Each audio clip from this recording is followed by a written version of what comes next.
coverage on NBC. Little controversy earlier today. Loser Aaron Hamlin was named the U.S. flag bearer. They did it after a coin flip, and Shawnee Davis, who lost the coin flip, is not happy. I'm Jeff Biggs. This is NBC Sports Radio.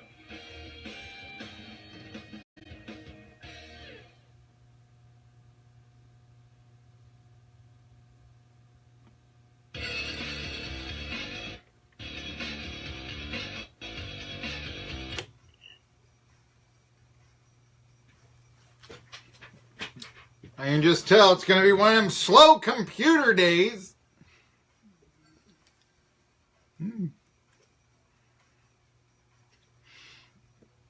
Here's what the grand doctor said about curing all diseases in the world.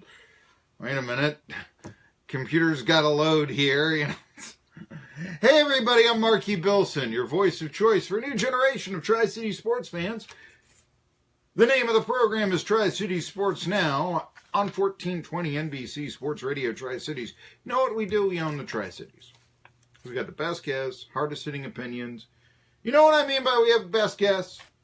I mean, tomorrow I got Donnie Abraham, ETSU wide receiver, or not wide receiver, listen to me, defensive back from the 90s, who went on to play for the Tampa Bay Buccaneers and the New York Jets, record 30-odd interceptions. And you know what? He pretty much, I don't have the defensive pairings here, but he would have gone up against Pro Football Hall of Famer Terrell Owens when he was here and never lost to him.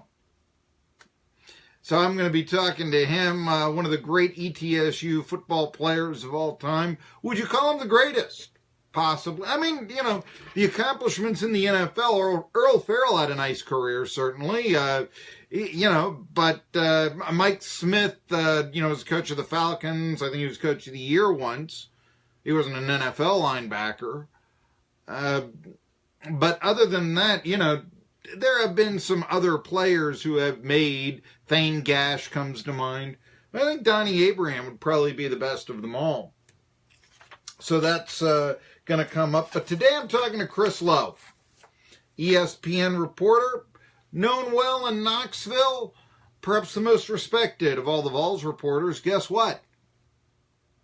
He was in Johnson City all last week, and he was covering the Buccaneers men's basketball team. Story he's going to do on them come tournament time, he tells me.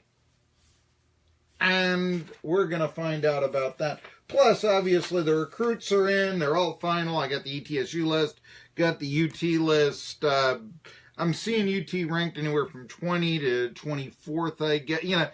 But the thing was, they supposedly had, and again, take these rankings with a grain of salt. Yes, I've seen Clay Travis come on and say, now it's apparent to win a national championship, you have to have top 10 recruiting classes. That's all well and good. I agree. But you gotta have top 10. Tell me what the top 10 recruiting classes are in 4 years. Because, as I said 4 years ago, Tennessee had the number 5 recruiting class in the country. Central Florida had the 73rd. How'd that work out again? When you learn the background of some of these recruiting analysts, I mean, a lot of these guys are people that just couldn't get a job. And I've written for Rivals and Scouts. So here, I'm damning myself, right? But they're oftentimes guys who, really couldn't get a job at the newspaper. They don't have coaching background. They run camps. I mean, you can see the combines and all that. But yeah, you just don't know until these guys actually play and so on and so forth. That's the way it is. I mean, let's face it. All right. By the way, before I go on to this, Clint Eastwood, did we get that right? Is going to be on Dan Patrick tomorrow? That's what I was hearing. Now, they were talking about the family member, and they named all their family members after cars. How National Basketball Association talked about someone who was named Maverick. Remember that? Someone was named Maverick. Okay. Well, what we have then is an entire association of, teams named after cars, and not good cars, cheap ones. You have the Cleveland Cavaliers, the Indiana Pacers. You have the piston engine. Wonder what I guess Mazda's now the piston engine. They didn't used to be. They used to be the rotary engine. You have the Charlotte Hornets. Still not a good car in here. You have, I guess, the Hudson Hawk for Atlanta. Good car, not a good team. And who else do we have in the NBA named after a car? I guess, has there been a car named the Warrior? I don't know. There was the 455 Rocket of Houston Rockets fame, and all this with the Oldsmobile. But yeah, the Trailblazers. I guess you could get the Chevy Blazer or something, but that's a little, the Bobcats. I guess we don't have the Bobcats anymore, but yeah, they were, the Mavericks, certainly.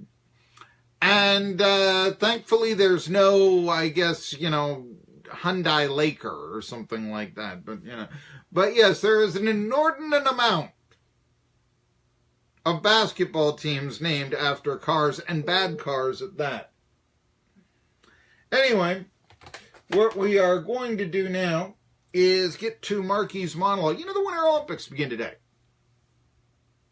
Opening ceremonies, which are never all that interesting, to tell you, in my opinion. I guess when they did the Olympics 2 years ago and Gisele Bündchen walked down the aisle, that was interesting to me, sure. But, sorry, Tom, I'm not trying to, don't think it'd have much success either, But over the years, the Winter Olympics have taken a hit from some media types. I can remember Brian Gumbel going on and talking on and on about how it was the Summer Olympics that were the big deal. But I prefer the Winter Olympics. The excitement of hockey. The beauty of figure skating. The shock that there was once a Jamaican bobsledding team. They still have that? I actually, now speaking of Olympics, I've attended one Olympics game, or one Olympics, I shouldn't say not one Olympics game. I actually attended several events there. It was in Atlanta, 96, Summer Olympics, not the winter ones, but the summer. I was in the stands when Carl Lewis won his 9th gold medal. Been to a lot of sporting events in my life. That is probably going to go down, I would say, as the most historic event. Let's just say I would go or cover the Super Bowl, all right? But it's played every year, and really its interest is pretty much American. Carl Lewis's 9th gold medal, that's a record that has worldwide appeal. It's not an everyday, but I was there, Carl Lewis, 9th gold medal. That's one of sport's great moments in history. And would I put it over, I don't know, being a little kid and watching the Steelers win the Super Bowl and getting into sport? Probably not for my own sake, no. But yeah, from the objective standpoint, I'm never going to go to a bigger sporting event than that. Carl Lewis winning his 9th gold medal. What would be, bigger? But I could tell you this, I would have traded that, if you want to talk about something bigger or more historic, I would have traded that, going to that, to being at the 1980 Winter Olympics in Lake Placid. I would have been 8 years old. I don't know exactly what I would have remembered. I'm sure I would remember some stuff. But yeah, that's where seeing, USA 4, USSR 3, certainly. I would have rather have been there. I would have rather have been in Salt Lake City in 2002 when Mario Lemieux won the gold medal and led Canada to their first gold medal in 50 years. Think about that. There were no Canadian gold medals up until 2002, and dating back to 1952. The Americans won the gold twice. We all know about 1980, but I'm still... Nobody talks about... You want to know the most underrated sports team of all time? 1960 USA Winter Olympic hockey team took the gold. And this was an era where you'd have, maybe one guy from Boston in the NHL. That would be it. In terms of, it was distinctly a Canadian league. In terms of participation, 4 of the teams obviously were in the United States. There are so many great Olympic hockey moments that I can recall. 98, Dominik Hasek, the Dominator, and just, dominating for Czech Republic.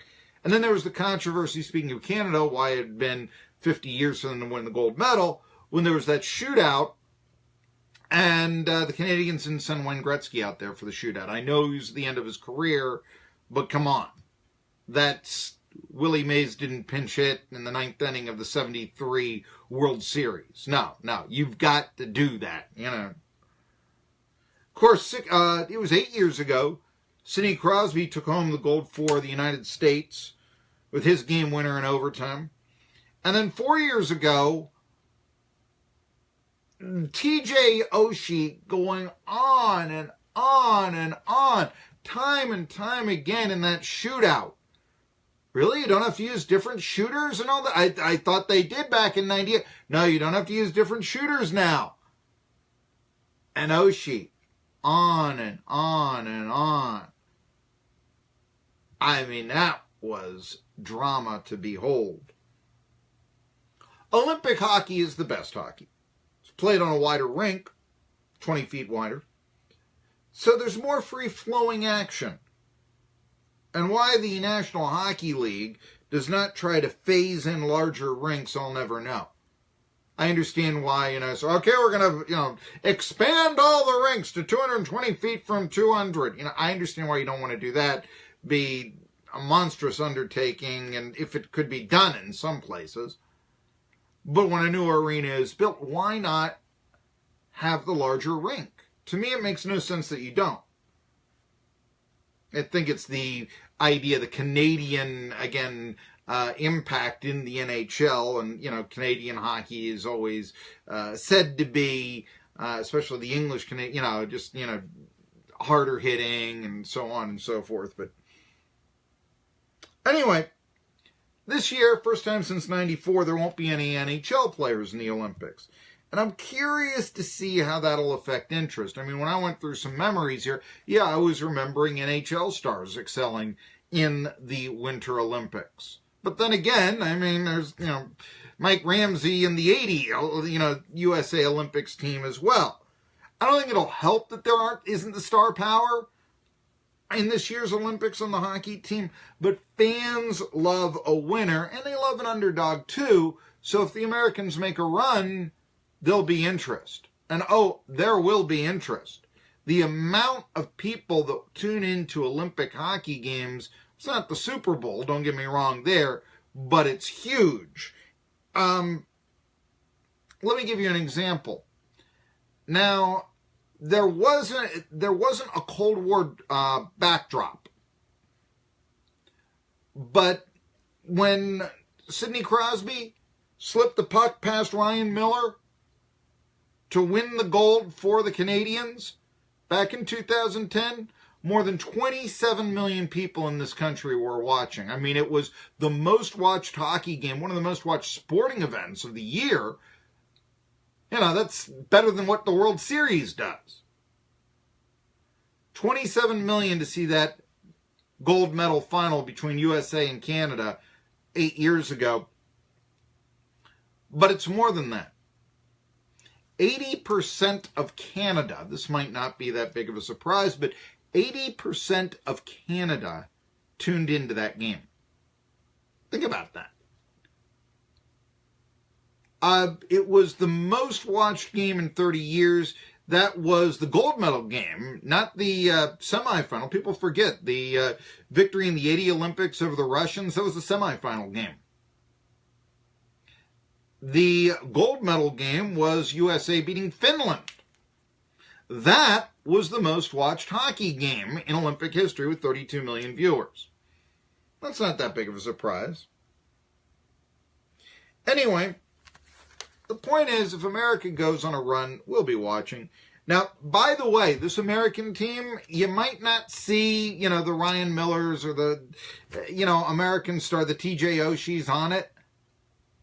But what you will see are players from all over the country participating on the USA Olympic team.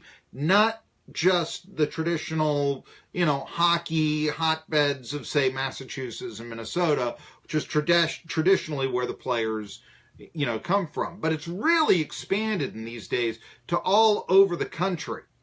That's one of the reasons I say I want a new arena in the Tri-Cities so that Tri-Citians can start to, their kids, play hockey. There have been some guys, Jake Malzis, I remember, that Ice Falls had a guy from Kingsport I remember writing about. But, these guys had to travel long distances to play because there's no place to play around here. And that means that this area isn't very cosmopolitan when it comes to sports, in my opinion. Oh, you've got baseball fields and all that, but, your Buffalo Valley Golf Course, we can't have that be a bunch of rugby fields. Think about it. But even with that, there's a regional flavor, let me just say, to this year's USA Olympic team. Garrett Rowe, he's a scrappy forward, 5'8". Garrett Rowe is a native Virginian. Now, full disclosure, he's not from Wise here.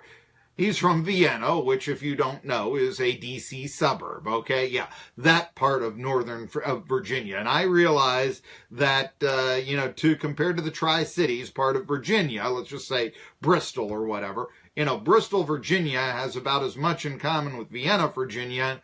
I get it, as, say, Irwin does with Memphis. But you know what? Irwin and Memphis are both, even with 3 grand divisions, part of Tennessee. And Vienna is part of Virginia, so Garrett Rowe is from a neighboring state. Brandon Maxwell, he's a goalkeeper. I guess goaltender is what we should say. Goalkeeper is more of a soccer term. Goalie, that's more of the hockey term. Brandon Maxwell, he's from Winter Park, Florida. Yeah, Winter Park, Florida, just above Orlando. Rollins College. And while Bobby Sanguinetti and Brock Little both went to high school in Massachusetts, Sanguinetti, he's a defenseman. He's from North Carolina, born in Wilmington. And Brock Little isn't from around here or even that close, but he is from the Sun Belt, Phoenix, Arizona. Now, Olympic hockey games, the tournament doesn't start until the 12th. And when it does, I'll be watching. I love Olympic hockey. Cannot get enough of it. It only comes around once every 4 years. It is the best hockey. It is the best hockey. And you know what else? I love to watch it. I love every 4 years. I look as much as forward to this every 4 years as, say, I do the Steelers and Cowboys. Even more to a certain extent. And the reason? Hey, I believe in miracles. I don't know if, the Americans aren't really picked to win the gold this year. But hey, by the way, Russia banned from the Winter Olympics. They were doping. They'll be in full force. I'll try to talk about this a little bit later on. Chris Lowe is coming up in 10 minutes. I'm going to talk a little bit about football recruiting when we come back. Tri-City Sports Now. J. Ray's Heating and Air in Irwin is licensed, bonded, and insured. J. Ray's Heating and Air offers installation, service,